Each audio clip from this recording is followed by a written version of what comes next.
I'm Ezekiel Ramirez, your neighborhood reporter in Brazos County. Last year alone, the Better Business Bureau says Texas residents lost more than $10 million to scams. I have the details of a woman sentenced to 20 years in prison after stealing more than $250,000 from a local woman.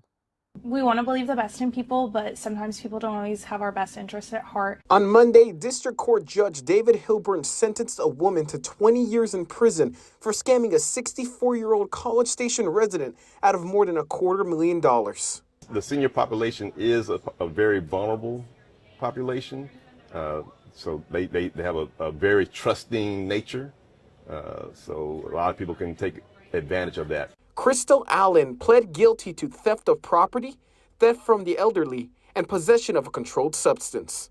The assistant district attorney tells me Allen stole more than $260,000. Well, I think that the defendant really manipulated the victim. She tried to become her friend, would spend time with her, would just spend time talking to her, and that slowly led the victim to trust the defendant with this personal information. In total, across 3 bank accounts, approximately $260,000 was taken. How common do situations like this happen, especially with elderly neighbors here in our community?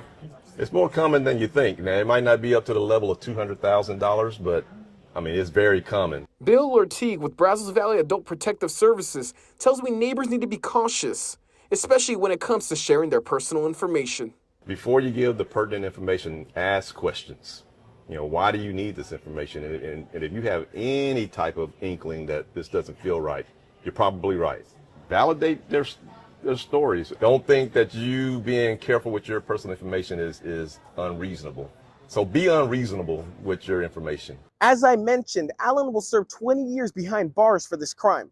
If you or someone you know believes you've been a victim of a similar situation, don't hesitate to contact your local police department.